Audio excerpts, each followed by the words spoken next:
raise your hand if you think you have a fantastic memory.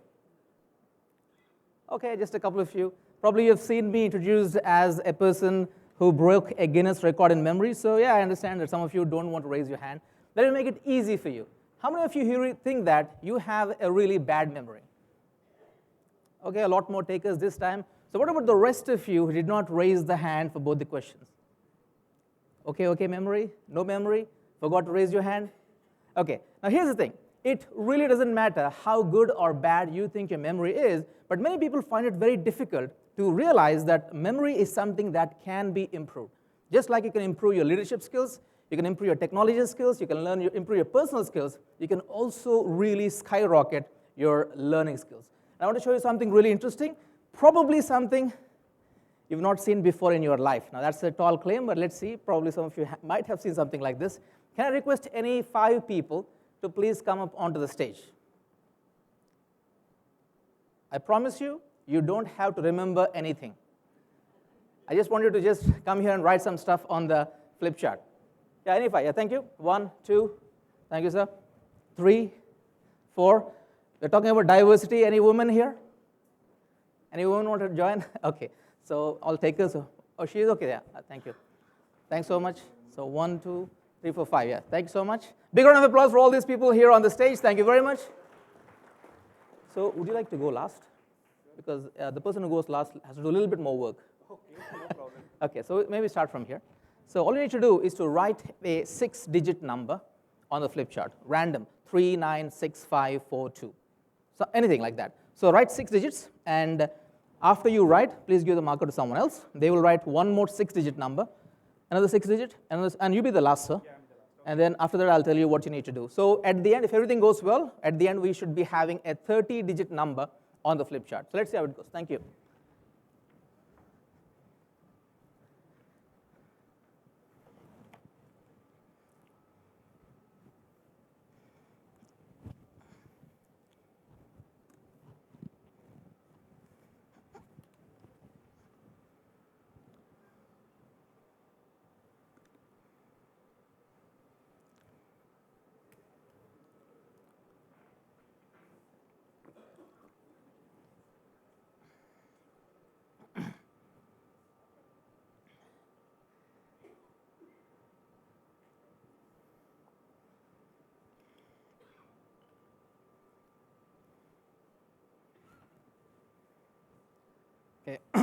Okay. So we're very quiet on the stage, so let's see how it's going. So the third person coming up. Fourth, okay.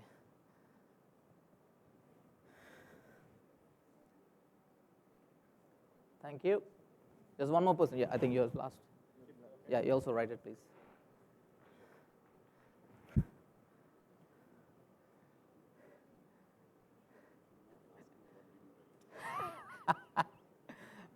Are you a doctor? Okay, thank you. So big round of applause one more time for all these people, so you can have a seat, except this gentleman here. Yeah, thank you. Yeah, I can have a seat. So I'm not looking at the flip chart, right? I don't know what the numbers are. And your name is? Sorry? How shall I address you? Baliram? Bali. Okay, so Bali is here. And Bali, if you don't mind, please look at the flip chart. I'll be standing behind the flip chart. And do we have a 30-digit number here? We have. Great. So it's very simple. All you need to do is I'm going to close my eyes, and please call these numbers one by one. Let's say what's the first digit? What's the first digit? So when you say 5, I will say right. Only when I say right, then you tell me the next digit.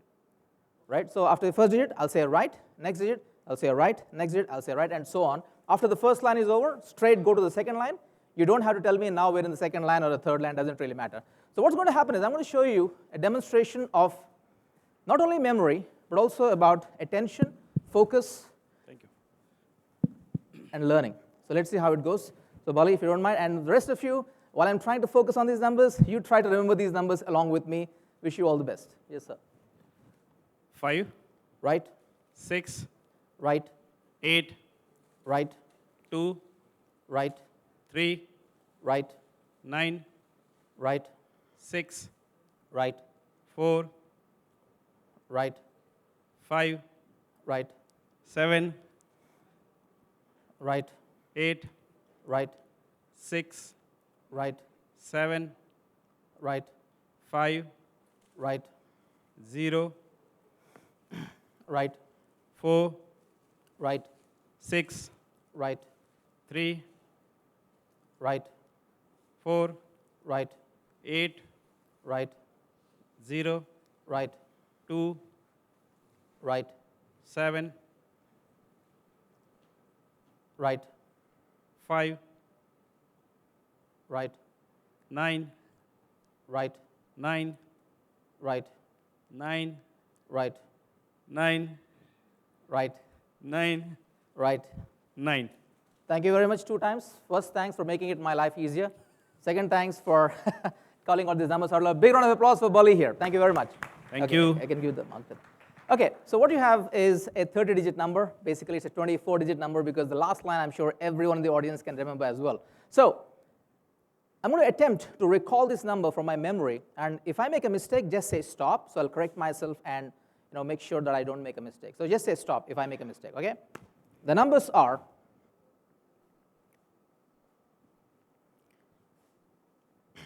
5, 6, 8, 2, 3, 9, 6, 4, 5, 7, 8, 6, 7, 5, 0, 4, 6, 3, 4, 8, 0, 2, 7, 5, 9, 9, 9, 9, 9, 9. Thank you. Okay, so what you've seen is a small demonstration of what anyone can do if they train their brain.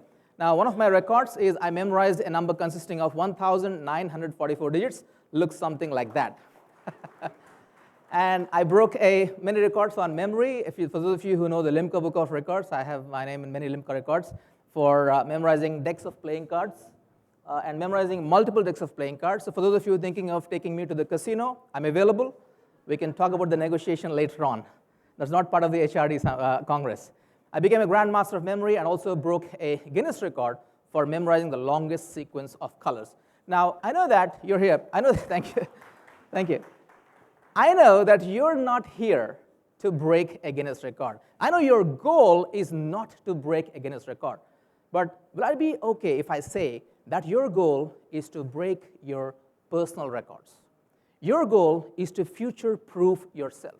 Your goal is to upskill and reskill yourself in these challenging times. If that is your goal, today, by the end of this presentation, it's going to be very short, I guess, because we have lunch coming up, and I know that all of you are going ahead and looking for lunch.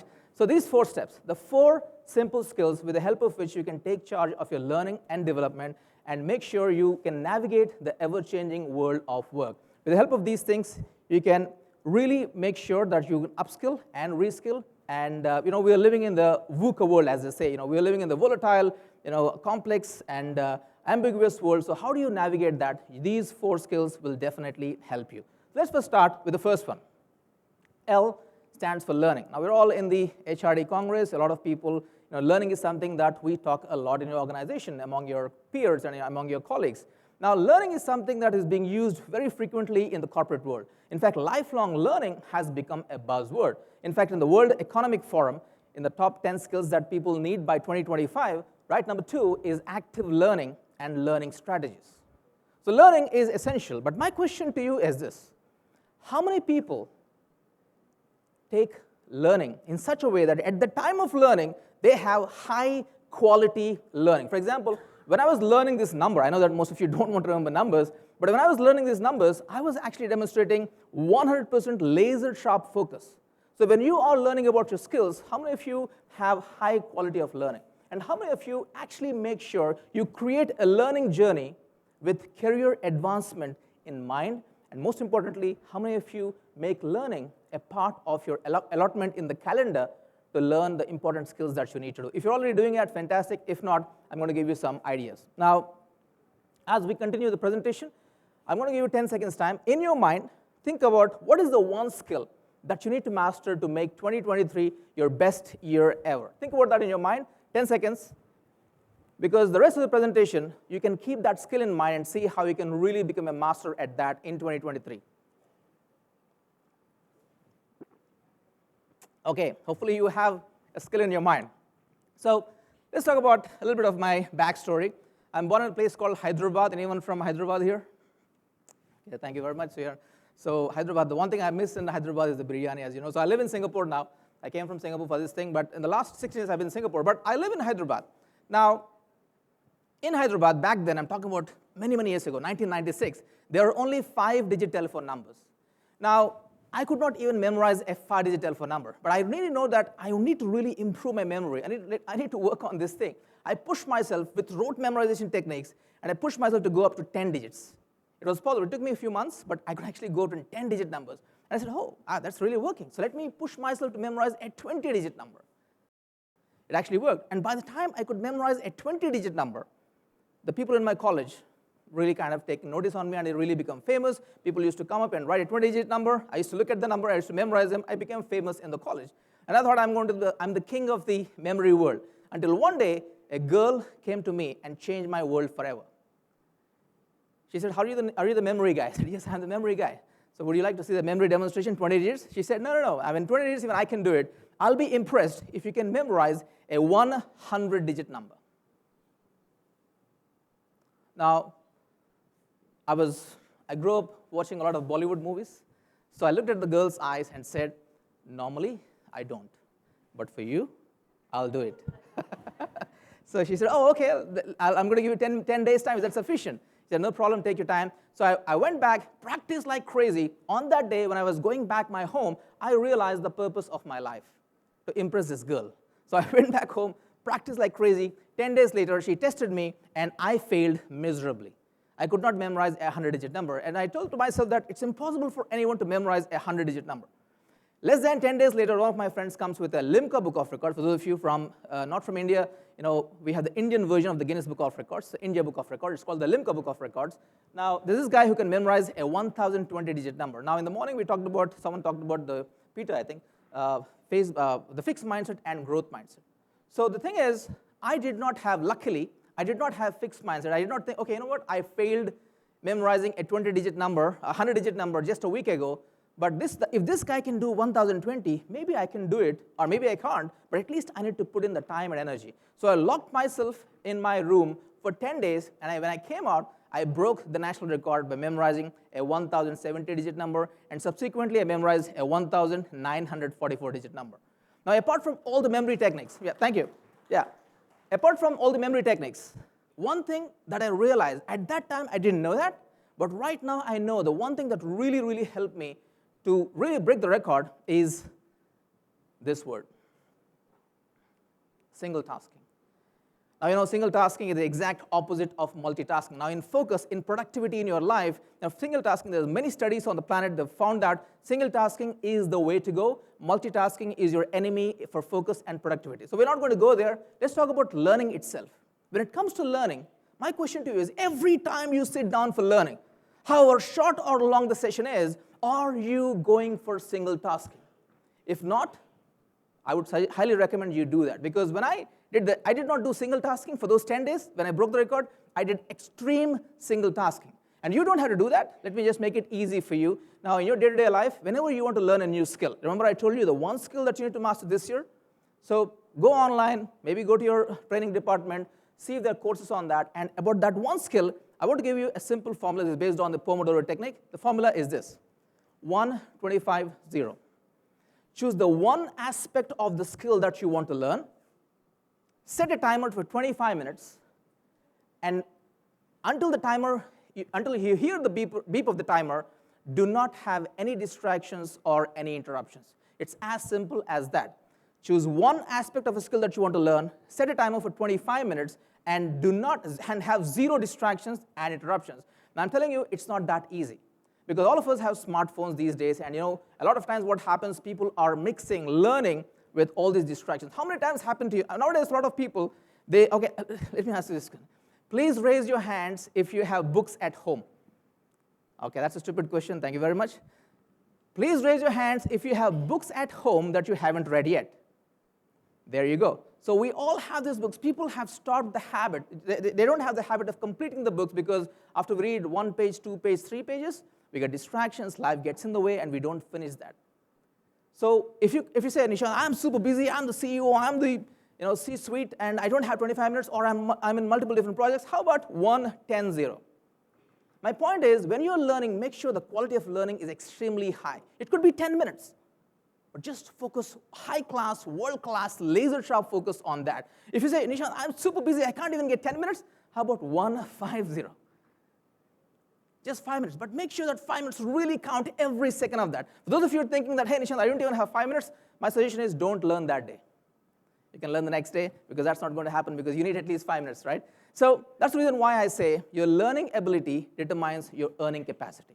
Especially if you learn the skills that you want to learn to make sure you rise up in your career, that actually increases your job prospects, your career prospects, and your higher growth potential, and actually you'll make more money as well. I know that everyone is not here for money, but I think money is a nice byproduct. But more importantly, you're actually increasing your brain power as well in the process. And that's the first thing, which is L. But all learning is total waste if you don't have the next thing. In fact, a lot of people have learned things, but they have not got any benefits simply because they don't have the next A. And the next A is apply. I want to introduce to you to two things, HILO and LIHO. I can tell you straight away that I want you to go for LIHO. So what's that? Before that, I'll introduce to you to two concepts. Input. Input is information that you acquire. So from yesterday, you've been listening to a lot of speakers. So that's input. You are actually taking the information, putting it into your brain. That's input. You go to YouTube, input. You listen to a podcast, input. Read a book, go to a training program, input. But what is more important? Of course, input is important because that's what all learning, that's a pillar. But what is also important is the output. It's what you do with the information that you acquire, and that is what really makes a difference. Now, a lot of times, people get so caught up. Okay, I want to attend 10 training programs this year. Okay, that's high input, low output, HILO. You can learn a lot, but if you're not applying it, that's HILO. And the problem with that is you might think that, okay, I'm learning a lot, but the problem with that is this. You get a false sense of competence. Oh, I read all these books. I went to all these programs. I interviewed all these people. Okay, so what? What is the tangible change in your life that you really got after learning all that stuff? Did you apply the thing? That's the reason why I say that LIHO is the way to go. Low input, high output. Learn a little, apply a lot. Learn a little, apply a lot. Learn a little, apply a lot. That's the way for mastery. Because if you're learning too much, it overwhelms you, and you can't really make progress. So that's the reason why I say input gets you on the path. It's the output that gets you to the destination. So if you are just learning and you clap your hands and you fill up a tick box that I have learned all these skills this year, well, that's just you're getting on the path. How can you ensure you can actually reach the destination? Is by doing the output. So learning and applying. I know that a lot of you here, you learn and maybe also you apply, but we are living in these challenging times. Now the theme of this conference is navigating the world of work, and it's ever changing. And if you don't have the next R, you can be really successful, but when things change, when there's disruption, when things pivot, when you have a job change description role, things can go haywire. And I'm talking about the R stands for reflect. A lot of times people don't give a lot of thought to this concept, but reflect really changes the game for us. So what I mean by reflect in the learning context is this. You learn something, you take the time, schedule some time in the calendar, and you apply those things. And after that, pause. Don't learn, don't apply, pause. Give it some time. In the calendar, 30 minutes is pause, reflection time. Now in that reflection time, you think about yourself, okay, what did I learn? How can I apply this in my work? How can I apply this in my business? How can I apply this in my life? When you pause, when you reflect, that's when learning solidifies. Otherwise, what happens is, it's too much of learning and it actually overwhelms you. And also, I can tell you, the people who can really shine in today's ever-changing world is the people who reflect, because reflect gives you the opportunity to identify areas where you can upskill. Reflect gives you the ideas and opportunities where you can reskill. Because if you keep on checking to yourself, okay, I'm learning this, I'm applying this thing, oh, I'm still not getting the results. Oh, you need to change something here. So instead of, suddenly something changes and then you have to run after changing yourself, upskilling, reskilling, why don't you make reflection as a part of your life and then make sure that every 1 week I do reflection and see, okay, where am I standing up to the skills I want in my life, in my organization, and where am I faring right now? So that's what the reflection is all about, and that's the reason why I say, if you don't reflect now, you might have to regret later. So make sure reflection is a part of your weekly routine, if not daily routine. I do reflection every day for 5 minutes at the end of the day, but if you don't want to do that, I think you definitely need to create those reflection moments on a weekly basis at least. And that brings us to the last thing. In your mind, in fact, let's do one thing. Can you please find a partner? The person sitting next to you, by default, becomes your partner. Okay, let's find a partner, and I'm giving you 10 seconds time. Can you please tell your partner the name of one world-class athlete that instantly you can think of? 10 seconds, your time starts now. Go ahead. Who is the one world-class athlete that you really admire and respect?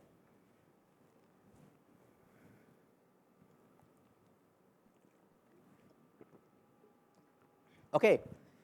Anyone? Any names? Michael Jordan, thank you very much. Usain Bolt? Sorry? Neeraj Chopra? Oh yeah, Neeraj Chopra, correct. Just for a second, sorry? Ronaldo, yes, yeah, great. So we got people from India, we got people from all over the world. Now, I've not met any of these people, but I know 100% with absolute certainty that all of these people have the I in their life. World class requires I. If you want to be world class in whatever endeavor you want to do in your life, you need the I. What is the I? Immersion. You need to immerse yourself. What do I mean by that? So remember I told you, many years back in Hyderabad, there's this residential meditation camp for 10 days. So when I was 17 years old, I don't know why, I signed up for that meditation camp. And in that meditation camp, this was a schedule. 4 a.m. you wake up, you sleep at 9:30 p.m., and then this is the kind of meditation that you have. So let me just tell you where we do meditation in that 10 days residential camp. I'll make it easy for you. That's what we do. From the time you wake up, from the time you sleep, you are doing meditation, about 12 hours of meditation per day.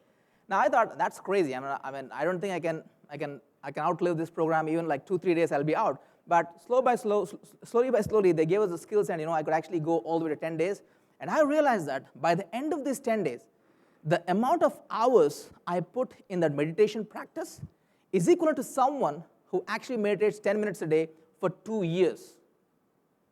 Instead of 2 years, we packed everything in just 2 days, and now, within a moment's notice, if I want to go into the meditation state, even though I've done this multiple times, but the first time I did it some 20 years ago, 25 years ago actually. So even though I did that, in a moment's notice, boom, I can do that because I've immersed myself in meditation, and also I practiced after that. So think of all the athletes that you talk about. The reason why they're so good is because they immerse themselves in that sport. Even my own life, when I went from 20 digits numbers all the way to 1,944, remember I told you, I closed my door, and I locked myself, I immersed myself. Now, what I suggest you to do is, in your calendar, I want you to schedule some time called as the immersion days.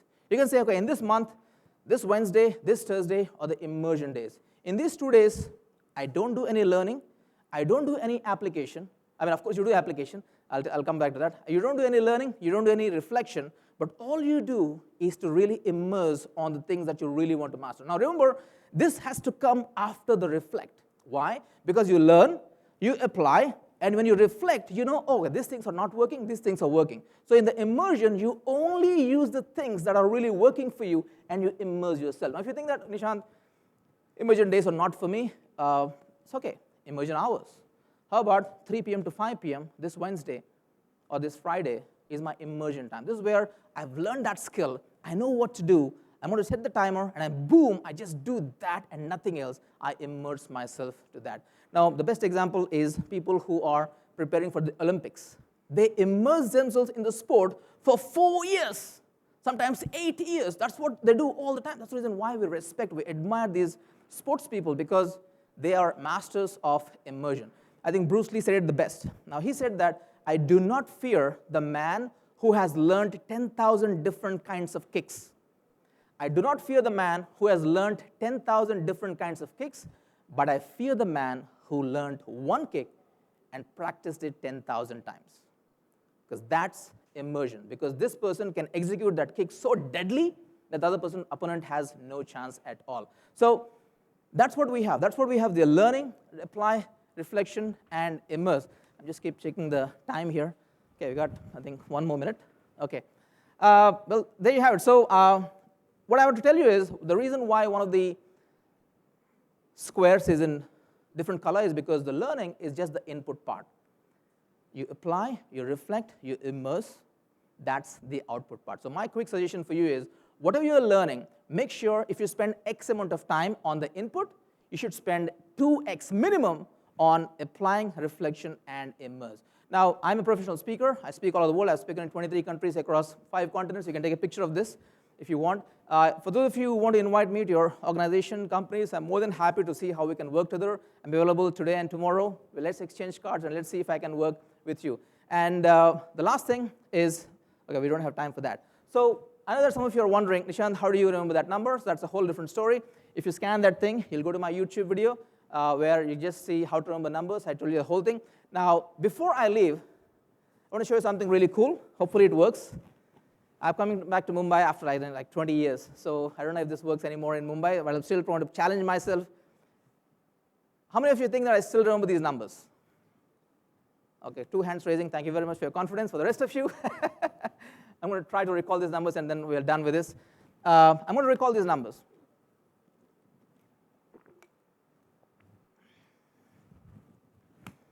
If you make a mistake, say stop. Okay?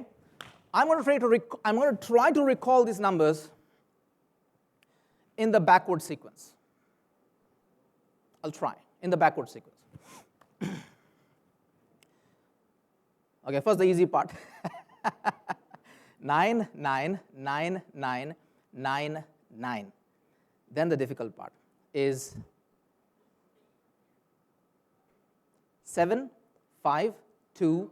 Oh, it's not 7, 5. Oh, 5, 7?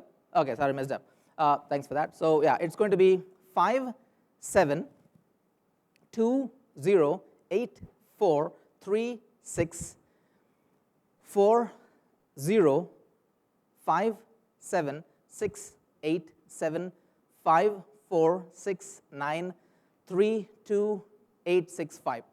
Well, thank you very much. Have a good day. Back to the MC. Back to Rajiv.